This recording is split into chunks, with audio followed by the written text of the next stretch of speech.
생년월일, 고향, 가족 관계에 대해서 간단히 좀 말씀해 주십시오. 1929년 예, 3월 15일 예, 강원도 철원에서 태어났어요. 예. 가족 관계는 네, 그래가지고 이제 5살 때 강원도 양구라는 데로 옮겨가지고 초등학교는 양구 초등학교죠. 예. 그때는 그 들어갈 때는 보통학교라고 그랬어요. 예, 그리고 졸업 맡을 때는 심상수학교라고 그래서 아, 양구 심상수학교를 6년 동안 졸업 맡고 그 다음에 이제 서울에 와서 한성장업학교라는데 예. 졸업 맡았어요. 그런데 그때는 그 중학교가 정규가 5년제였어요. 예. 일제시대. 그런데 그 전쟁 말기가 됐거든. 45년에 졸업을 받았는데 5년 졸업받는 사람하고 4년 졸업받는 사람을 한꺼번에 같이 졸업을 시켰어요. 그래서 나는 중학교를 갔다가 4년 다니고 졸업을 맡았죠. 예. 그게 해방됐을 때가 17살 때. 그리고 이제 연인이 전문학교에 들어갔죠. 해방, 그 해에, 1945년에 연인 전문학교에 들어갔는데, 그 다음에 이제 연인 전문학교가 연희대학교가 됐어요. 예. 그래서 46년에 연희대학교가 됐는데, 난 이제 그 전문학교에 2년 마치고, 전문학교는 3년 다녀야 되는 건데, 2년 마치고, 그 대학교 1학년으로 옮겼죠. 그래서 우리 연희대학교에 정치외교학과 47학번으로 돼 있어요. 예. 그리고 이제 51년에 졸업장을 탔는데 그게 6.25 사변이 대학교 4학년 때 일어났거든요. 그런데 그때는 이미 내가 그 소위 그 고등고시에 합격을 하고 있어서 예.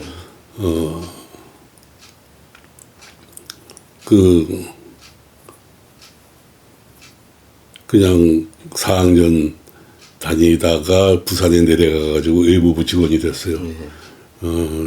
4학년인데 이제 그 6.25 사변이 50년에 일어났는데 내가 3학년 때 이제 합격 건심이거든요.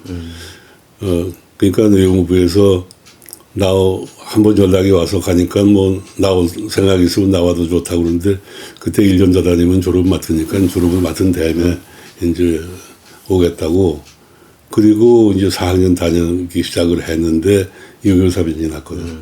6.25 사변이 나니까 학교가 휴학이 됐을 거 아니에요. 예. 거기다가 이제 9.28에 서울 회복이 되고 난 다음에 외무부에 찾아갔더니 뭐 나오라고. 그리고 학교는 휴학이 됐기 때문에. 그래서 내가 외무부에 1950년 11월 6일인가 그 발령을 받았어요. 그래서 대학교 4학년 때 공무원이 된 거죠. 그 외무부덕으로 이제 1사 후퇴 때 피난을 내려갔는데 부산 내려가니까 한참 좀 있다가 전시 연합대학이 되는 게 생겼어요. 그 천막을 쳐놓고 거기 뭐 연대, 고대, 뭐 서울대 다 합쳐가지고 거기 부산에 피난 내려온 학생들 중심으로 전시 연합대학이 생겨서 뭐 거기 시간 있을 때마다 나갔고 그 다음에 이제 영도의 연희대학교에 또 임시 그 학교가 개학이 됐거든요. 그래서 사실은 거기 가서는 공부한 적이 없지만 졸업장 탈 때는 그 영도에서 졸업장을 탔어요.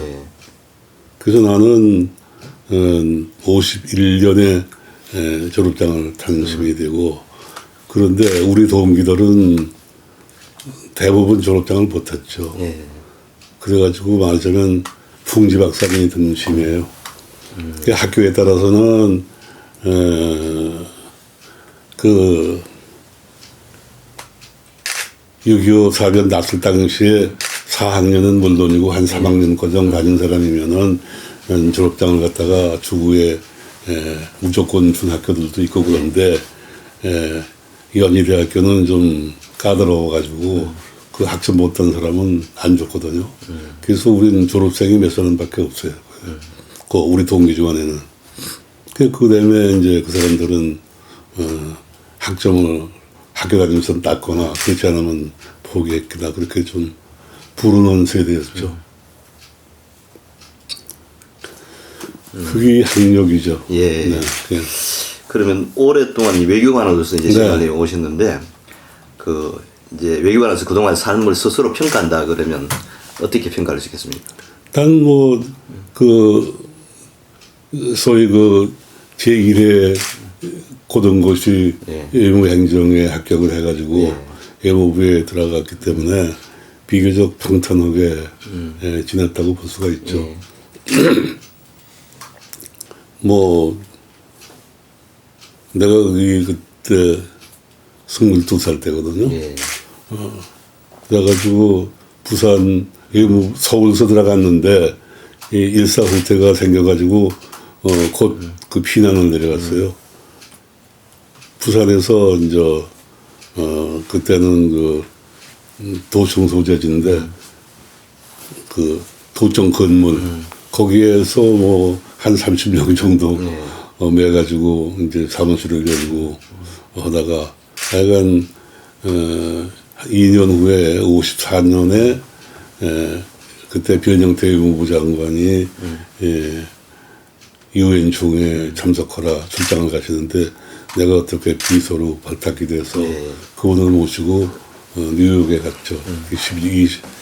52년 10월 달인데 그게 우리가 제7차 유엔 총회에 간 거예요.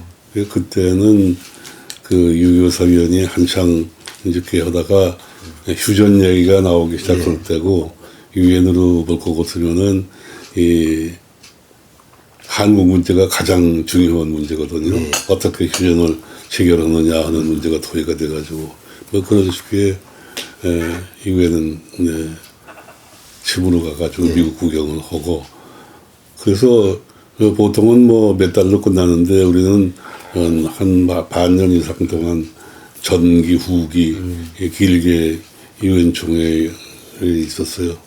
그게 끝나고 뉴욕 총영사관 네 이제 발령이 났죠. 그 뉴욕 총영사가 그래서 처음에는 영사관 보라고 그러던 타이틀로 있다가 그다음에 부영사로 한 합쳐서 한 3, 4년 동안 뉴욕에 있는 동안에 결혼도 하고 애도 하나 낳고 그리고 56년에 서울로 들어왔어요. 그때는 사람이 많지 않고 그러기 때문에 그 금방 뭐 이렇게 하지만 그게 3급 공채거든요. 3급 공무원이 되고 또 뭐 미국에서 부영사하고 들어왔는데 들어와서 얼마 안 돼가지고 구미과장이 되는 게 됐어요. 그 지금 생각하면 좀 황당한 것이지만 이 무에서 국이 몇 개밖에 없었는데 세 개를 둘로 갈라가지고 이쪽 정무국에서 한쪽은 아주과 다른 지역은 구미과 그렇게 둘로 갈랐다고요. 그래서 내가 구미과장 노릇을 했어요. 그 다음에 이제 조약과장을 하다가 주민대사관에 또 1등 서관으로 돼가지고 주민대사관에 갔죠. 근데 4.19하고 5.16을 주민대사관에 1등 서관으로 있을 때 당했어요. 그때는 양위찬 대사라는 분이 있었는데 4.19가 갑자기 터졌죠. 우린 4.19 같은 게 물론 터질 줄 몰랐고 그때 뭐 누구나 다 이승만 박사가 우리의 대련이 그렇게 생각을 했거든요. 그리고 사실상 그랬을 건데 그게 국가적으로 봐가지고 다행인지 불행인지 모르지만은 그 부통령 이기붕 씨 때문에 이제 문제가 생긴 거거든요. 그게 이승만 박사는 전혀 이승만 박사에 대해서는 문제가 없었던 건데 그렇게 볼 것 같으면은 개인적으로 상당히 참 안 된 얘기고 또 국가적으로 볼 것 같으면은 그 4.19 계기를 해가지고 우리나라 사회가 많이 변천이 되고 특히 그 이후에 또 5.16이라는 것을 거치면서 우리나라가 근대화에 굉장히 박차를 가하게 되고 이렇게 돼서 그때 4.19가 안 일어나고 평온하게 이렇게 끝났으면 어땠을까 그런 생각을 가끔 해보면은 국가적인 견지에서는 일어난 게 좋았고 이승만 박사 개인을 보면 참 안 됐다. 본인 책임도 아니고 본인이 그렇거든요. 근데 요새 이제 내가 나이 먹으면서 느껴지는 거는 우리가 역사를 볼 때 지금의 수준으로 다 이렇게 판단을 해가지고 그래서는 안 돼요. 그 요새 보면 말이죠. 우리는 그 시대를 겪어온 사람보다도 지금 그 전혀 보지도 못하고 자란 세대가 왈가왈부하고 뭐래 자기가 아는 체하고 좋았다 나빴다 뭐 아무런 시기였다 희망의 시기였다 뭐 이런 걸 보면은 좀 이게 웃었구나 그런 생각도 나죠. 근데 하여간 그 4.19가 터져가지고 대사가 바뀌었잖아요. 그 우리나라는 아시겠지만 이런 얘기 계속해서 해도 괜찮아요? 좀 짧게 좀 네. 공직 올림픽하고 관계가 되는 거니까 이거. 그 거기 있는 동안에 얼마 있다가 5.16이 났거든. 그 5.16이 나가지고 또 대사가 바뀌고 그 5.16 후에 한국에 돌아왔어요. 근데 한 가지 지금 그때죠 외교관들이 그 가족을 못 데려갔어요. 그 대사는 가족을 데려갈 수가 있지만 기타 가지고는 1등 서기관 이상은 와이프만 데려갈 수가 있고 애는 못 데려가서 나도 와이프는 같이 갔는데 애가 그때 셋이 있었는데 셋을 갖다가 한국에다 놓고 갔죠. 그리고 워싱턴 있는 동안에 애가 하나 낳았구나. 그렇게 그런 시기가 있었어요. 그리고 이제 거기서 1등 서기관을 마치고 5.16 후에 서울에 돌아와가지고 내가 정무국장을 하고 방교국장을 하고 그리고 그 이듬해 저희 주중대사관 지금 대만이죠. 대만의 참사관으로 가서 한 2년 동안 있다가 서울에 돌아와서 동산국장이라는 게 됐죠. 뭐 그런 과정에서 특히 동산국장 할 때가 박정희 대통령의 수출 제일주의, 수출 증진으로 뭐 상당히 이럴 때가 돼가지고 동산국장으로서는 상당히 나로서는 생애에서 가장 뜻있고 말하자면 바빴던 시기라고 볼 수가 있죠. 그리고 뭐 한일회담에도 대표로 참석을 하고 월남 파병에도 뭐 그때 14개 조항이라고 그래가지고 우리가 합의한 게 있는데 그거에도 뭐 상당히 주역 역할을 하고 뭐 등등 나름대로 꽤 그게 있어. 그러다가 이제 차관 보호가 됐어요. 그 차관 보호를 하고 그 외무부에서는 그 이제 초대 차관 보거든요. 그때는 이제 주미대사관의 공사로 가 있다가 거기서 아프리카의 카메룬이라는 데 대사로 갔죠. 그 소위 이제 특명전권 대사인데 지금은요 아프리카나 이런 지역은 소위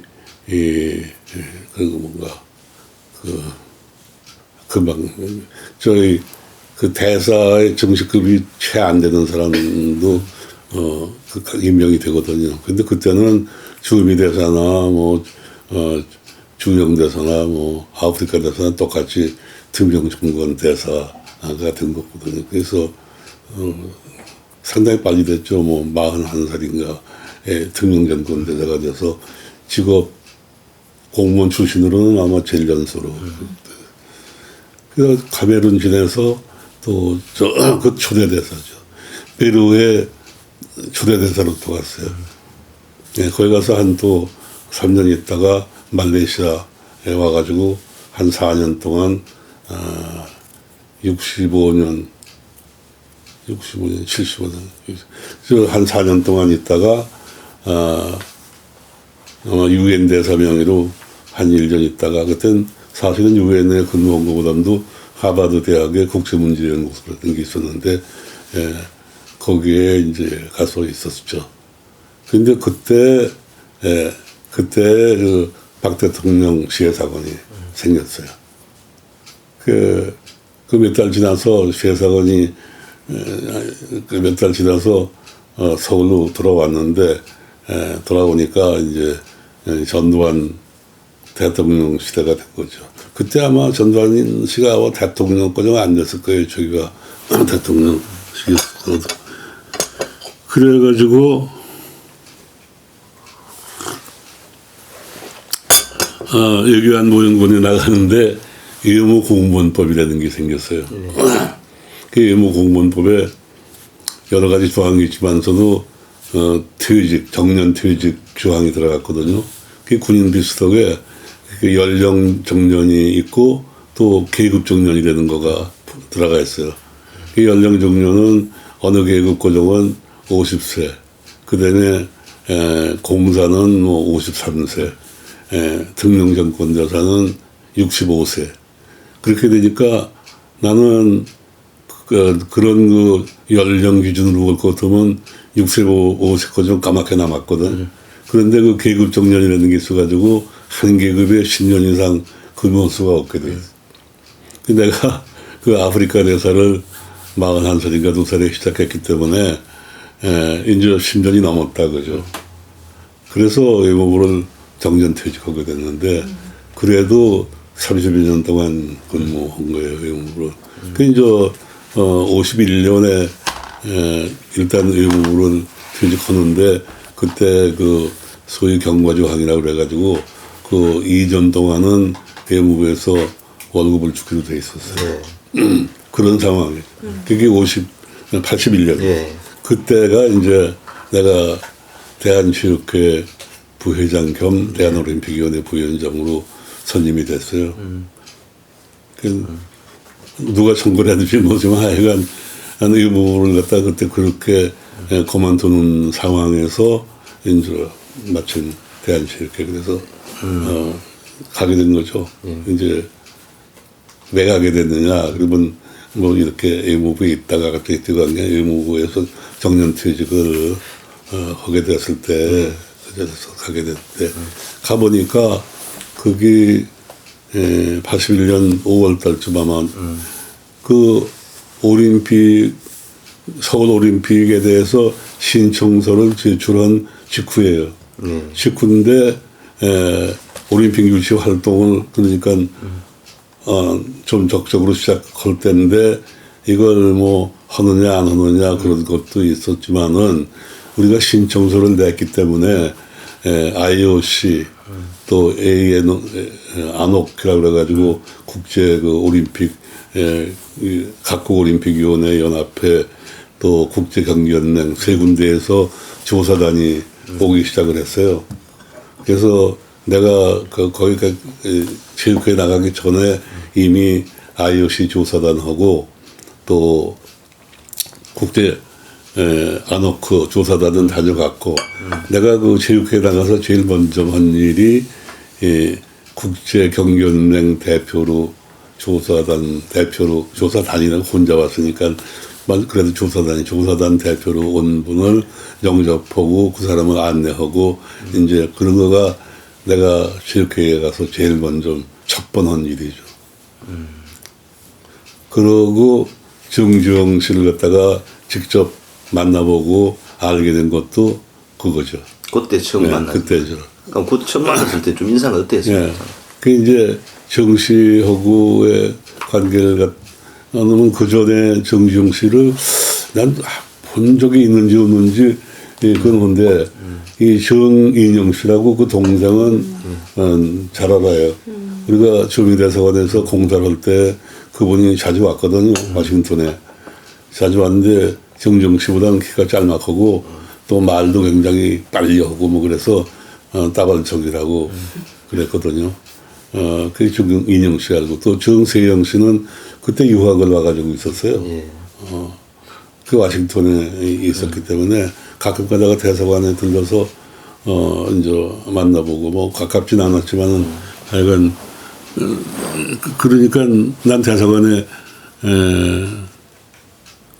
공사할 때 그러니까 이제 정세영 씨는 하지만 학생 신이니까 좀 그런 관계로 그래도 가끔 가다가 보고 그래요. 왜냐하면 그 정세영 씨 친구 고려대학 친구가 대사관에 참사관을 했었기 때문에 그래서 인영 씨하고 세영 씨하고는 꽤 많이 만나고 안다. 그런데 이 정주영 씨에 대해서는 이제 몰랐죠.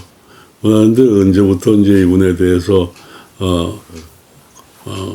좀 듣게 됐냐면 내가 말레이시아 대사를 할 때 거기 그 건설관이 있었어요.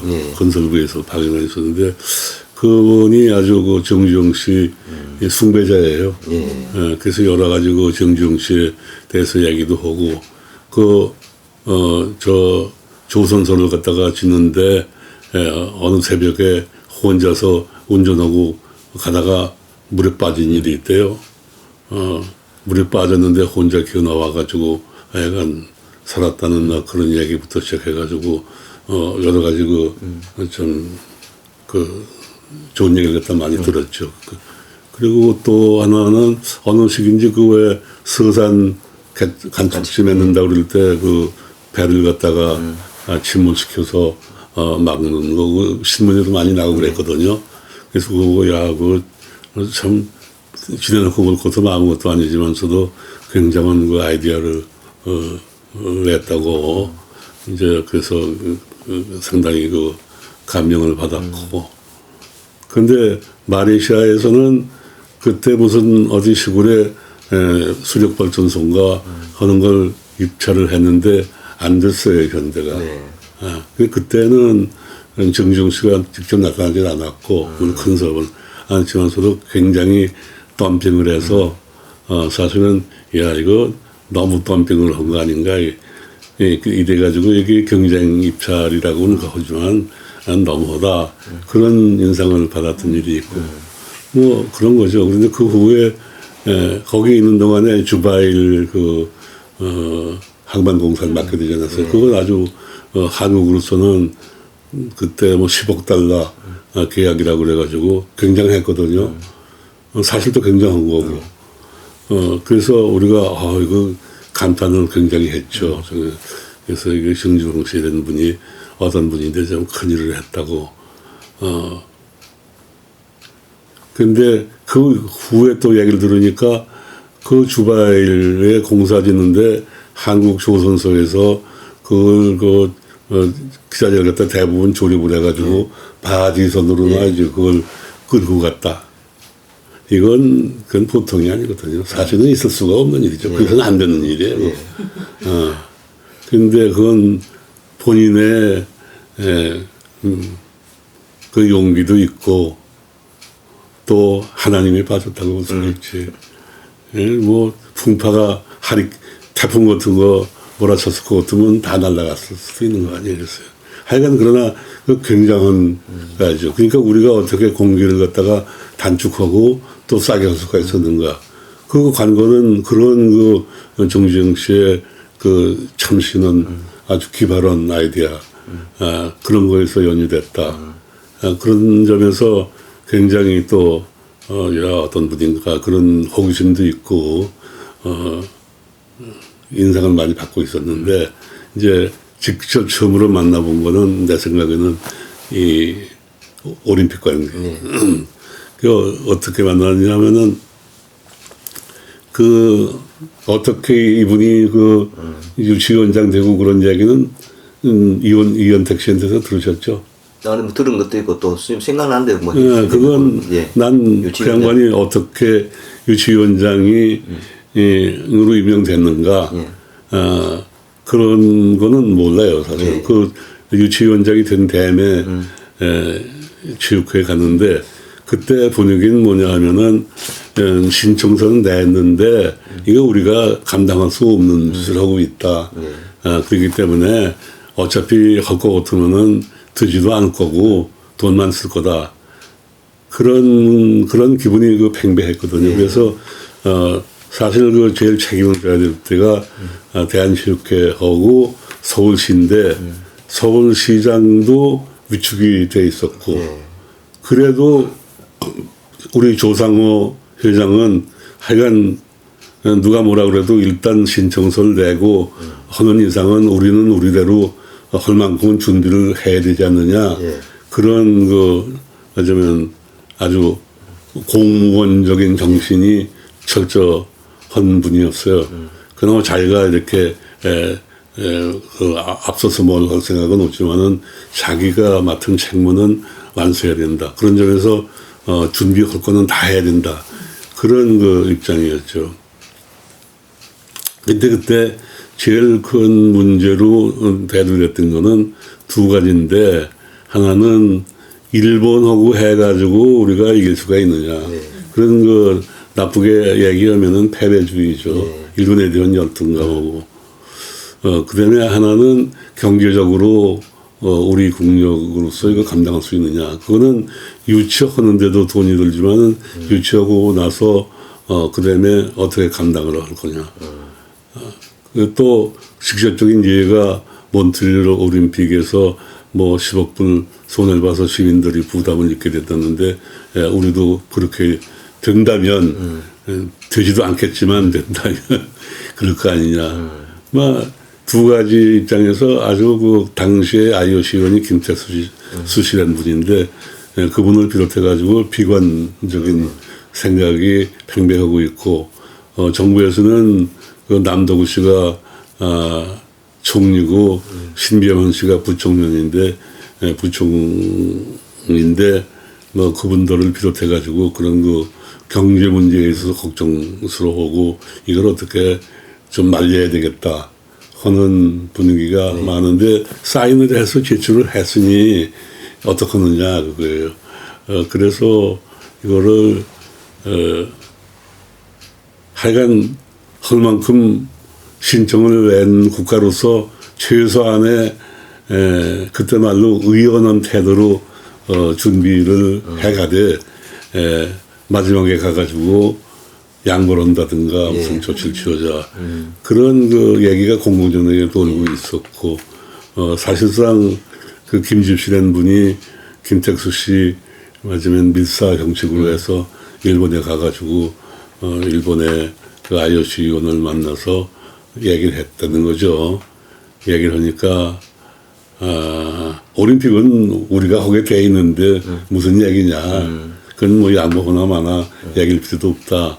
그리고 우리는 그걸 양보할 테니까 아시아 경기는 우리가 치르게 좀 해줬으면 좋겠다니까. 물론 우리가 협조하겠지만은 지금 중공도 있고 그런데 우리가 힘쓴다 그래서 특별한 보장이 있느냐. 하여간 애는 쓰겠지만은 우리가 다짐할 수가 없다. 아주 냉랭하게 거절을 당했다는 얘기예요. 그래서 김집시는 그때 국회의원도 하고 내중에 체육부 장관도 했는데 저랑 상당히 의사소통인데, 그분은 자기가 그래서 더 아주 마치면 분개해가지고 이 올림픽은 꼭 해야 되겠다고 그런 결심을 하게 됐다고 그분은 그렇게 이제 얘기를 했지만, 하여간 그런 일거정이 있었어요. 네. 그러니까 분위기는 좋지 않지만 신청 국가로서 해야 되는 의무는 해야 됐는데, 처음에 말씀드린 대로 조사단이 오기 시작했다. 그 이제 IOC 조사단이 지나가고 안옥구 조사단이 지나가는데, 국제경기연맹 조사단으로 국제육상경기연맹 회장으로 있던 파울렌이라고 그러는 네덜란드 영감님이 왔거든요. 그래서 그분을 이제 내가 비행장부터 맡아가지고 쭉 경기 시설 안내하는 거, 무슨 브리핑 하는 거 전 과정을 갖다가 내가 이제 데리고 다녔죠. 근데 그분을 안내하면서 나 자신 처음 아니에요. 내가 나도 올림픽 준비에 대해서 아는 것도 없고, 우리 시설이 뭐가 있는지, 어떻게 준비를 하고 있는지, 모든 상황이니까 하나하나가 내한테도 새로운데, 우선 발견한 거가 우리가 굉장히 많이 시설이 있다. 그죠. 그래서, 지금 잠실에 있는 데를 가보니까, 그때 지금 그 종합 경기장 메인 스테디움의 골조 공사가 그 끝나가고 있었어요. 그리고 그 옆에 있는 커다란 저희 실내 체육관이 있어요. 그거는 완공이 되고 또 적은 학생 체육관이라고 그래가지고 그것도 완공이 되고 또 수영장도 완공이 돼 있고 지금 야구장은 터가 있는데 아주 건설은 시작이 안 돼 있었는데 그거는 야구는 그때 경기 종목이 아니었나 그래. 하여간 야구로 쓰든지 그렇지 않으면 문화행사장으로 쓸 수가 있다. 이렇게 돼가지고 상당한 정도 시설이 돼 있다. 그래서 파울렌이라는 영감이 나하고 쭉 보고 수영장은 잘 돼 있는데 가보셨는지 모르지만 제법 시설이 돼 있어요. 다이빙도 하게 돼 있고 다이빙하면 밑에서 지하실에 가가지고 사진 찍는 그런 시설도 돼 있고 돼 있다고요. 단지 그 좌석수가 좀 부족하다 뭐 그런 얘기였어요. 근데 그 다음에 메인 스테디움 가다가 이걸 보더니 이 영감이 나보고 한 얘기가 아주 놀랬다고 자기가 이 정도 시설일 것 같으면은 84년도 LA 올림픽이 문제가 생기면 서울에서 84년 올림픽도 할 수 있지 않겠느냐 그렇게 얘기를 하더라고요. 그래서 제가 아니 뭐 농담이 아니냐고 그랬더니 그렇지 않다고. 그래서 내가 아주 나 자신 놀랬다.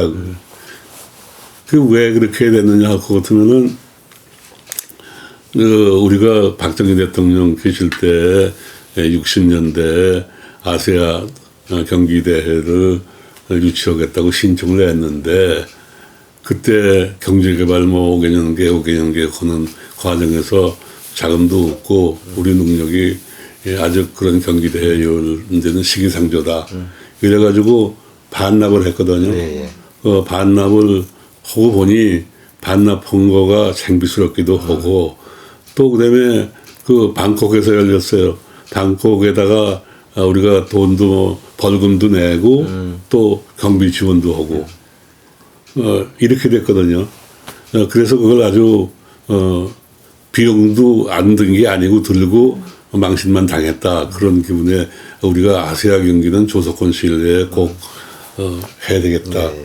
그런 결심들을 한 모양이에요. 네. 그래서 그때부터 경기장 건설을 시작한 거거든요. 그러니까 잠실에 있는 체육시설이라는 거는 우리가 올림픽을 위해서 시작한 거가 아니고 그 아시아 경기 대회를 열기 위한 시설로 준비가 시작된 거죠. 근데 결과적으로는 올림픽을 위해서 사용했기 때문에 우리는 88 올림픽을 위한 시설을 박정희 대통령 때 일찌감치 시작을 했다고 볼 수가 있어요. 그래서 유치할 땐 그래서 그 조사하고 난 다음에 그 영감이 보고를 냈는데 일본의 나고야는 가보니까 나고야나 뭐 한 서울이나 다 할 만한 자격은 있더라. 있는데 서울에는 시설이 있고 나고야에는 시설은 도면상에밖에 없다. 네. 그렇게 보고를 낸 거거든요. 그러니까 세계 사람들도 깜짝 놀란 거죠. IOC원들도. 그리고 저 자신 굉장히 아주 용기를 갖다가 얻은 거예요. 그런데 올림픽 유치에 대해 가지고는 우리 그 창업자께서는 어떤 생각을 갖고 있어요? 그 당시 굉장히 부정적인 여론이 많았다 아닙니까? 그분은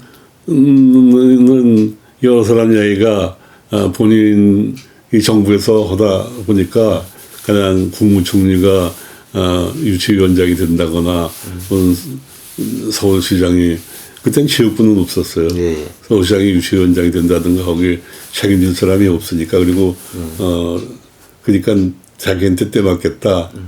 그렇게 안 되는 거 자기한테 때 맡겨서 안 될 때 그럼 책임은 민간인한테 지우겠다. 그런 차원에서 자기가 증발됐다. 그런 식으로 생각하는 지 않았나. 그렇게 생각하는 사람들이 많이 있죠. 근데 사실상 내가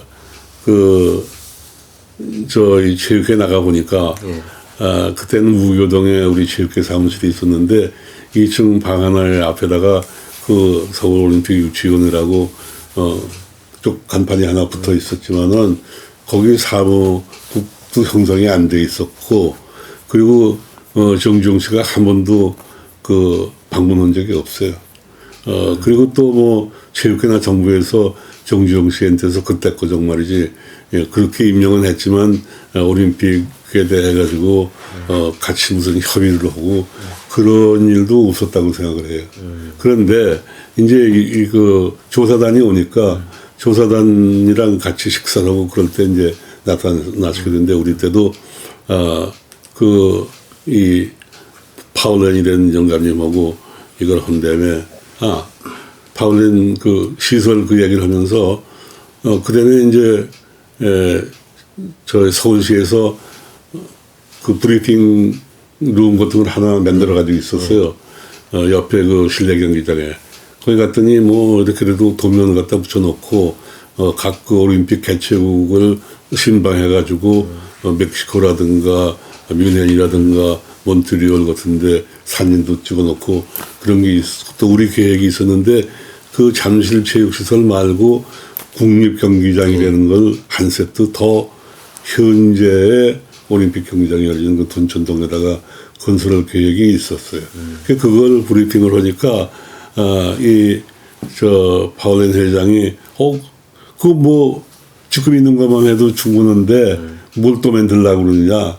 그 경기장은 지금 것만 해도 충분하다. 더 만들 필요는 없다. 그 자리에서 아주 단정적으로 그렇게 얘기를 하더라고요. 그건 다시 말하고 그렇다면, 우리 입장에서 그렇다면 커다란 경비 하나가 없어지는 거예요. 예. 이제 그런 상황에서, 저녁에 환영 만찬이 있었거든요. 그 서울시장은 아는지 모르지만, 우리 체육회 이제 회장이야 간부도로 하고, 이분하고, 또 정부 관계들 몇 사람 해가서 저녁을 하면서, 그때 생각나는 거는 우리가 스포츠 인 코리아라고 영화를 그래도 하나 만들었는데, 그걸 배주고, 그랬어요. 근데 코멘트가 아주 좋았죠. 이 영감이. 그리고 나서 이제 우리끼리, 식사를 하고 나서 얘기를 했는데, 거기서 이제, 정주영 씨께서 이제 얘기한 거가 아주 인상적으로, 그리고 내 생각에는 그게 하나의 전기를 마련했다. 그렇게 생각하는데, 뭐냐면, 그 경비에 대해서 올림픽이 굉장히 많이 돈다고는 그러는데, 자기 생각에는 생각보다는 더 들 거다. 왜냐하면 그렇다면 지금 우리는 경제개발 계획으로 도로도 건설하고 지하철도 만들고 다 그러는데, 그거를 갖다가 다 몽땅 올림픽과 관련시켜서 올림픽 비용이다 생각하면 안 되지 않느냐. 그러니까 올림픽에 필요한 경비라는 거는 88 올림픽만을 위해서 필요한 돈, 그것만을 따져볼 것 같으면 자기 생각에는 의외로 지금보다 많이 적게 계산이 될 거다. 그런 이제 말씀을 했거든요. 그래서 우리가 돈 문제하고 대일 열등감인데, 돈 문제에 대해서는 상당히 해결이 된 거예요. 난 아주 그때 그것까지 느낀 뭐냐면, 우리가 이만한 시설이 있고, 또 새로운 경기장, 주경기장도 더 만들 필요가 없고, 여러 가지 부대 시설 만들기 위해서 개선은 돈을 갖다가 정주영 씨 말씀만 맞다나 뺀달 것 같으면은, 우리가 해볼만 하지 않느냐. 그리고, 일본하고 관계는 그건 말이지. 우리가, 서울하고 동경하고 경합하는 거가 아니거든요. 대한민국의 수도인 서울하고 일본의 지방도시인 나고야하고의 대결이니까, 이거를 한국 대 일본으로 이렇게 해가지고 우리가 위축될 필요가 없다. 그리고 시설이 이만큼 있고 그런데 해볼만 하다. 그래서 그때부터 난 아주 굉장히 용기를 얻어서요. 자랑은 아니지만은, 완전히 낙관론자가 됐어요. 원래 성격도 좀 낙관적이지만은, 그걸 계기로 해가지고 낙관론자가 됐어요. 그냥 뭐 누구를 만나든지 간에 당당하게 우리는 여차여차하게 이 시설이 돼 있고 여차여차하고 그리고 이 얘기를 할 수가 있었죠. 네. 그게 그 계기가 되거든요. 그게 첫 번 정지용 씨하고 만난 그거예요. 그래서 거기서 난 그 정지용 씨가 우리를 깨우쳐 준 거가 그 여러 가지 그 부대 경비를 빼고 올림픽 비용은 올림픽에 직접 관계되는 비용만 가지고 계산을 하자. 그런다면은 상당히 액수가 줄어들 수가 있으니까 그렇게 건들 필요는 없지 않느냐. 그거가 그 중대한 그 우리 심리적인 부담을 하나 경감시켜줬다. 그렇게 생각을 하는데 하여간 그 후에도 무슨 올림픽 우리가 관계 회의에 간다든가 뭐가 그럴 때 지용실 불러서 협의를 하고 뭐 그런 일은 없었어요 사실. 그러니까 그냥 그런 식으로 우리한테 주어지는 여건에서 그냥 응대하는 그런 식의 올림픽 준비가 진행이 되고 있었죠. 그러면 그 우리 당시 바덴바덴에 직접 가셨을 거 아닙니까? 네. 그때 분위기는 어땠습니까? 그 분위기가 그렇게 됐는데 우리 대한체육회 입장에서는 그 신청국으로서 할 준비는 다 해야 된다. 네. 이런데 뭐가 있으냐 할 것 같으면은 카라카스에서 중남미 지역 그 각국 올림픽위원회 회의가 열렸어요. 네. 거기에 대표를 배내느냐 안 배느냐 그러다가 제가 혼자 갔다 오라고 그래서 혼자 갔다 왔거든요.